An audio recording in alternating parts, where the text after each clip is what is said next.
द्विवेदी आपका एक बार फिर से स्वागत करती हूँ अपने YouTube चैनल में, जिसका नाम है take care of your health with homeopathy. दोस्तों, आज हम बात करने जा रहे हैं एलर्जिक राइनाइटिस के बारे में।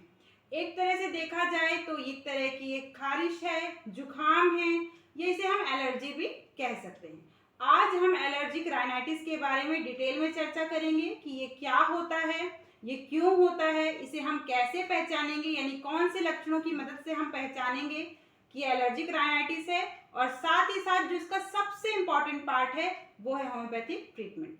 हमारा आज का वीडियो बहुत ही इंफॉर्मेटिव है। हमारे वीडियो को देखने के लिए हमारे साथ अंत तक बने रहिए। और हाँ, अगर अभी तक आपने मेरे चैनल को सब्सक्राइब नहीं किया है तो सब्सक्राइब कर लीजिए, बेल आइकॉन को प्रेस कर लीजिए ताकि मेरे आने वाले नोटिफिकेशन आप तक सबसे पहले पहुंच जाए। तो चलिए शुरू करते हैं। जैसा कि मैंने आपको शुरू में बताया कि आज हम एलर्जिक राइनाइटिस के बारे में डिटेल में चर्चा करेंगे, क्योंकि ये बहुत ही कॉमन समस्या है और हम सब जानते हैं कि इसमें पेशेंट को बहुत ही ज़्यादा छींकें आती हैं।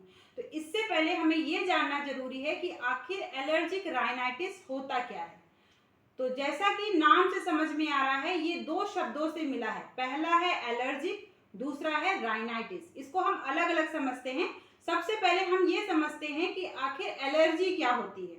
तो एलर्जी एक तरह से हमारी बॉडी की हाइपर सेंसिटिविटी होती है, या हम दूसरे शब्दों में बोले कि हमारी जो शरीर है वो किसी किसी चीज के लिए अति संवेदनशील हो जाती है। हमारी बॉडी उसके अगेंस्ट रिएक्ट करने लगती है, जिसे हम एलर्जी कहते हैं। ये जो सब्सटेंस एलर्जी करते हैं उसे हम एलर्जेंस कहते हैं मेडिकल टर्म में। ये कुछ भी हो सकता है, ये डस्ट हो सकता है, फ्यूम्स हो सकता है, पॉलेंस हो सकता है, एनिमल के फर हो सकते हैं, एंड सो ऑन। ये अनगिनत हो सकते हैं जिसके बारे में हम सोच भी नहीं सकते। ये व्यक्ति की ससेप्टेबिलिटी पे डिपेंड करता है। इसका जो दूसरा अक्षर है वो है राइनाइटिस। राइनाइटिस का मतलब होता है inflammation of the nasal mucous membrane. अगर नाक की जो म्यूकस मेम्ब्रेन है, अगर वहां पर कोई भी इन्फ्लामेशन है, इन्फेक्शन है, तो उसे हम एलर्जिक राइनाइटिस के नाम से जानते हैं। और बहुत ही आम भाषा में अगर हम समझने की कोशिश करें तो एलर्जिक राइनाइटिस नाक की एलर्जी होती है। अब क्योंकि नाक की एलर्जी होती है इसलिए हमको सिम्टम्स भी नाक से ही, यानी रेस्पिरेटरी सिस्टम से ही मिलते जुलते मिलते हैं। अब अगला सवाल ये आता है कि ये किन किन चीजों से होता है। तो ये डिपेंड करता है व्यक्ति की ससेप्टेबिलिटी पर। फिर यहाँ पर वही शब्द आ गया इम्यूनिटी, यानी रोगों से लड़ने की क्षमता। अगर 10 व्यक्ति हैं तो जरूरी नहीं है कि 10 लोगों को ही एलर्जिक राइनाइटिस हो। कोई भी एलर्जन सिर्फ उसी व्यक्ति को अफेक्ट करता है जिसकी इम्यूनिटी कम होती है, या जो व्यक्ति किसी भी सब्सटेंस के लिए हाइपर सेंसिटिव होता है उसको ही एलर्जी होती है। अब अगला सवाल ये आता है कि आखिर हम इसे पहचानेंगे कैसे कि ये एलर्जिक राइनाइटिस है। तो एलर्जिक राइनाइटिस का जो सबसे पहला सिम्टम होता है वो होता है छींके आना, जिसे हम इंग्लिश में स्नीजिंग कहते हैं। पेशेंट को रिकरेंट एपिसोड्स ऑफ स्नीजिंग आते हैं। पेशेंट लगातार इतना छींकता है कि कई बार ये जो एपिसोड्स है वो कई घंटों या कई दिनों तक चलते हैं। कुछ लोगों में ये समस्या रोज ही होती है, जैसे वो सुबह सोकर उठते हैं, बेड के नीचे अपना पैर रखते हैं, तुरंत ही उन्हें छींकें आने लगती है। ये कुछ लोगों में चेंज ऑफ वेदर या एक्सपोजर टू कोल्ड, जैसे ही वो ठंड के कांटेक्ट में आते हैं तो उन्हें स्नीजिंग होने लगती है।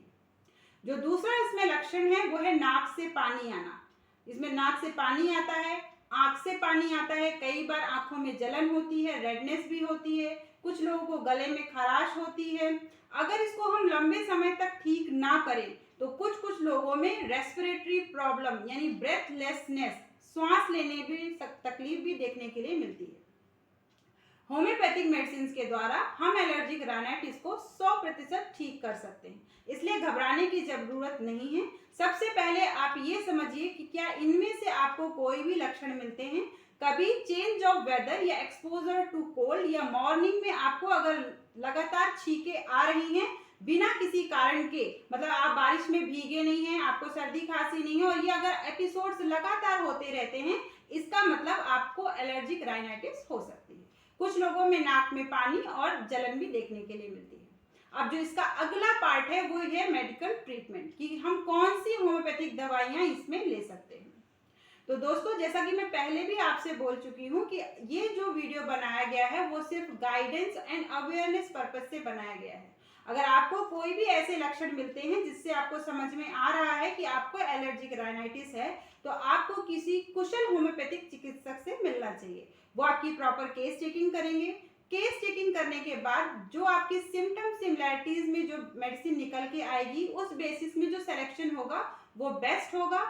उससे आपको कम समय में और जल्दी और हमेशा के लिए एलर्जिक राइनाइटिस से छुटकारा मिल जाएगा। तो चलिए अब हम होम्योपैथिक ट्रीटमेंट के बारे में चर्चा करते हैं। तो जो इसकी पहली मेडिसिन है वो है नेट्राम्यूर 6X। ये बाय कॉम्बिनेशन फॉर्म में है। नेट्राम्यूर 6X किसको लेना है?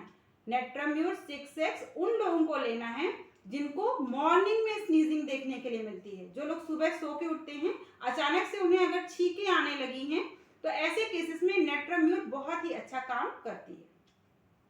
साथ ही साथ अगर आपका केस क्रॉनिक है, क्रॉनिक केस का मतलब है अगर आपको ऐसा पिछले 6 महीने या उससे ज्यादा समय से हो रहा है, इसका मतलब आपको क्रॉनिक एलर्जिक राइनाइटिस है। ऐसे केस में नेट्राम्यूर बहुत ही वेल इंडिकेटेड होती है और बहुत ही अच्छे रिजल्ट देखने के लिए मिलती है।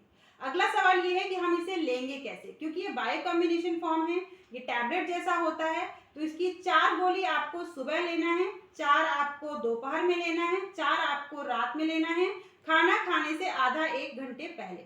इसको आपको गुटकना नहीं है, चबाना नहीं है। आपको इसको आधा कप गुनगुना पानी लेना है, 4 टैबलेट डालना है। जब वो अच्छे से मिक्स हो जाएगी तो आपको इसको पी लेना है। अगर आप बाहर है, आपके पास पानी अवेलेबल नहीं है, तो आप इसको जीभ के नीचे रख करके चूस सकते हैं। जो दूसरे नंबर की मेडिसिन है वो है सेबाडेला 30CH। सेबाडेला उन केसेस में बहुत ही अच्छा काम करती है जहां पर कोल्ड के एक्सपोजर के कारण स्नीजिंग होती है, या कुछ लोगों में ऐसा है कि अगर कोई भी स्ट्रॉन्ग स्मेल वो सूंघ लेते हैं तो उसके कारण उनको छींकें आने लगती है। ऐसे केसेस में भी सेबाडेला 30CH बहुत ही अच्छा काम करती है।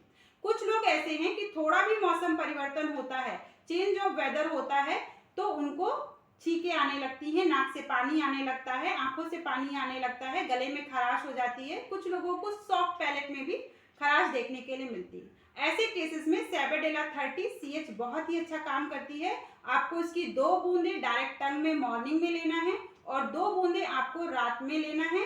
खाना खाने से आपको आधा घंटे इसको पहले लेना होता है, क्योंकि जब हम खाली पेट रहते हैं तो होम्योपैथिक दवाइयाँ बहुत ही अच्छा असर करती हैं। जो इसकी तीसरे नंबर की मेडिसिन है वो है अरेंडोम्यूर। आपको ये अरेंडोम्यूर 30CH में लेना है, 2 बूंद सुबह लेना है, 2 बूंदे आपको रात में लेना है, डायरेक्टली टंग में लेना है। आपको कब लेना है? अगर आपको सॉफ्ट पैलेट में, आपके मुंह के अंदर यहाँ पे आप देखेंगे तालू में सॉफ्ट पैलेट होता है, अगर वहां पर खारिश या खुजली जैसा महसूस हो रहा है, या आपको नाक में लग रहा है कि कुछ क्राउल हो रहा है, कुछ चल रहा है, या नाक में अगर आपको खुजली महसूस हो रही है, ऐसे केसेस में अरेंडोम्यूर 30CH बहुत ही अच्छा काम करती है। जो तीसरे नंबर की मेडिसिन है वो है एरेलिया रेसिमोसा क्यू।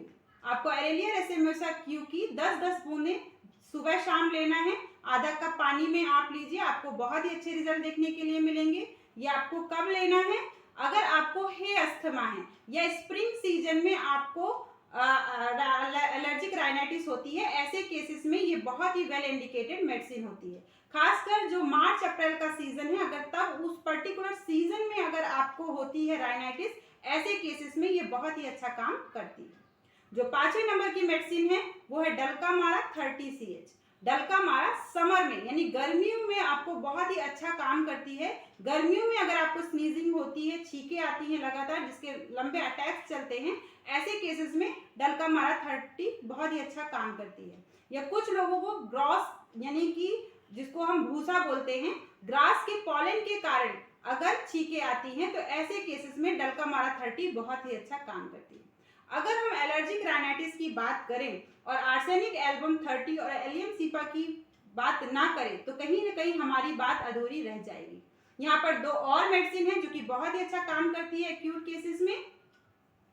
आपको आर्सेनिक एल्बम 30 कब लेना है? अगर आपको जो भी स्नीजिंग है या जो भी राइनाइटिस की प्रॉब्लम है, अगर आपको मिडनाइट होती है, रात में होती है, रात में आपको अचानक से आधी रात में छींकें आने लगती हैं, आपको बेचैनी, घबराहट, आपको रेस्टलेसनेस फील होता है, ऐसे केसेस में आर्सेनिक एल्बम बहुत ही अच्छा काम करती है। साथ ही साथ अगर आपको प्यास बहुत ज़्यादा लगती है, ऐसे में ये बेस्ट इंडिकेटेड मेडिसिन होती है।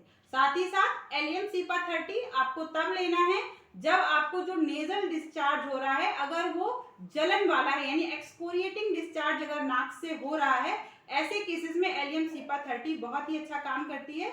आपको आर्सेनिक एल्बम 30 और एलियम सीपा 30 की 2 बूंदें सुबह लेना है, 2-2 बूंदें, और 2 बूंदें आपको रात में लेना है। खासकर एक्यूट केस में ये बहुत ही अच्छा काम करती है। आपको मेरा वीडियो कैसा लगा आप मुझे कमेंट सेक्शन में कमेंट करके बताइए। मेरे वीडियो को लाइक करिए, शेयर करिए, ताकि ज़्यादा से ज़्यादा लोगों तक ये बात पहुँचे। और घर में रहिए, स्वस्थ रहिए, मस्त रहिए। अगले वीडियो के साथ आपसे फिर मुलाकात होगी। नमस्कार।